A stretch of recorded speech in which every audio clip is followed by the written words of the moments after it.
This is it. This is really is it. Is it?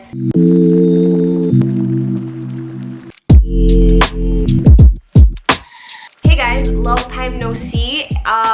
Hindi ko alam paano umpisahan tong video na to, pero sobrang saya ko ngayon na parang iiyak ako. Oh, best. I'm gonna try to contain myself because I'm just really happy right now. Alam niyo na, hopefully by the title, I am moving out! I'm so happy! On my last vlog, I shared na I haven't been feeling myself lately. My life's been a plateau and stagnant siya. Parang wala akong drive gumawa ng anything in life.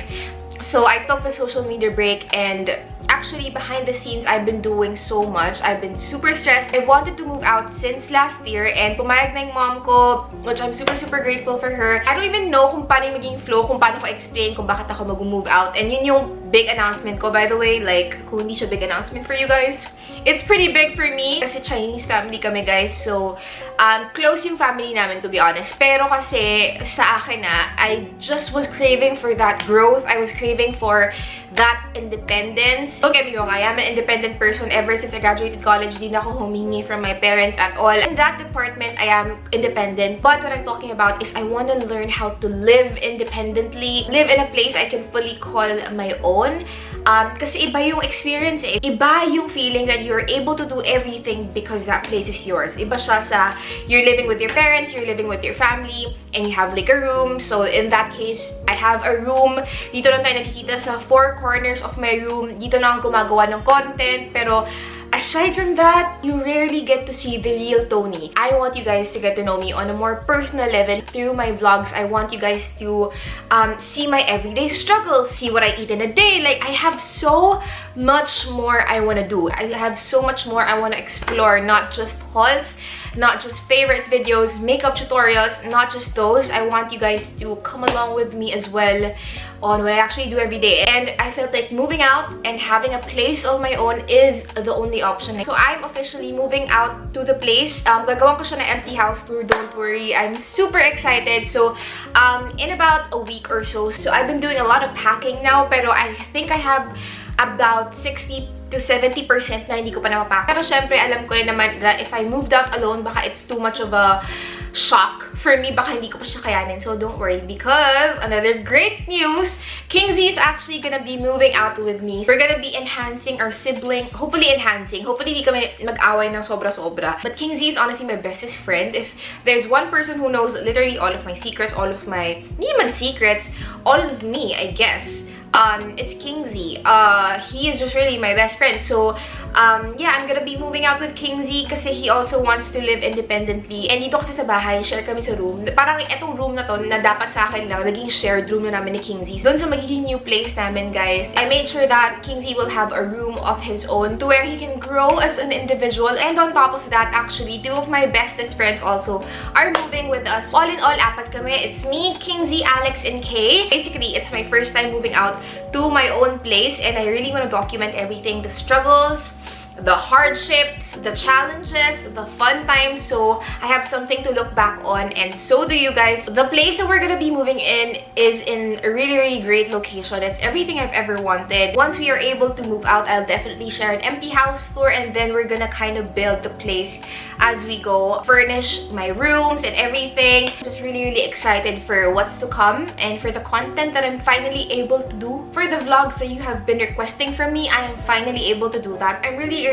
proud of myself that I'm able to do this, all of this talaga. But I'm forever grateful to all of you kasi without you, this won't be possible. Papasalamat ako sa inyo, guys, dahil kung wala kayo, kung wala sa suporta nyo, hindi ko rin may isip na gawin to. Kayo yung isa sa mga nag-push sa akin to work harder and achieve my dreams one by one. And yeah, salamat ng marami sa suporta ninyo. You all are part of this journey as well. So samahan nyo ako because wow! Parang nag-host na ng bagong segment. I hope you guys are just as excited as I am. And in regards to that, my channel is also gonna really shift from just beauty and fashion to basically a lifestyle channel. And I know it might take a little getting used to, but I'm really just excited. You guys will just really get to know me from a deeper level. Sasamahan nyo na ako sa lahat ng mga ginagawa ko. We're gonna be best friends, ganun. Sobrang saya ko. For the longest time, I felt like I was stuck. Now I can see hope na parang mas ginaganahan ako ngayon ulit na gumawa ng anything kasi ewan ko, nakita ko sa TikTok may nag-post parang, naranasan niyo na ba na parang wala lang kayo drive sa buhay? Naranasan niyo na ba yung parang late kayong natutulog, late kayong nagigising just to get through the day? You live just to get through the day. You don't have like any energy. You don't have energy to do anything. And I felt that for the longest time. And I feel for you guys because I know a lot of you guys feel the same way. So hopefully through my vlogs, I'm able to shed light. Wow! Wow, Toni, ang kamad na mukha mo! That is it for my biggest announcement. Nope, I'm not getting married. Nope, I'm not pregnant. I'm just moving out. It is a big deal. It is a big deal, okay? I'm all grown up now. I'm all grown up. And oh, my parents were really supportive. Syempre, yung mom ko umiyak-iyak siya. Yung dad ko parang, syempre, had like doubts.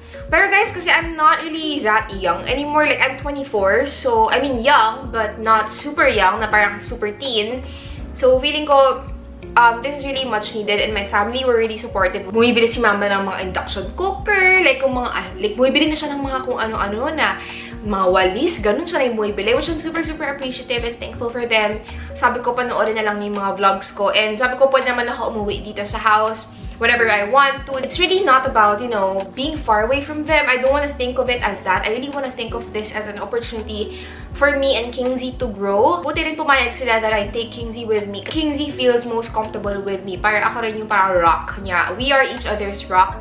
We are partners in life. So, we're really best friends. So, parang sabi ko, let Kingsley try something new as well, and you know, let us grow. Let's see where this takes us. At the end of the day, I assured my mom naman na don't really see this as parang we wanna grow apart from you. We actually wanna miss you more. And yeah, my family's been taking it really nicely. They've been nothing but supportive, which I'm super grateful for. Dave has been super supportive. Sumasama siya sa lahat ng viewing, sumasama siya sa lahat. And guys, settling into the place na finally, masabi ko na, ito na yung pinaka-okay na place, has been a challenge. Kaya sobrang stressed out ko din dahil din sa pag-move out ko. Like, ilang buwan din ako naghanap ng perfect place. There were a couple of potentially really good places. But then, merong buts. Parang, okay siya, pero...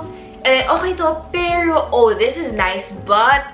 Parang meron like, parang humahad lang sa amin na hindi namin i-push through with that place. A place would be almost perfect, but then there's like this, for example, the location, or kulang sa space, or like kulang sa something, but it's just not. So parang ang daming mga ganun. Best maghanap ng lugar, super hirap. That really fit everything we needed, and then we found this place. Alam mo, munti ko na katanggapin na kailangan ko na i-pack ulit yung mga gamit ko at ibalik ko sa drawers ko dahil sa cabinets, dahil hindi na kami matutuloy.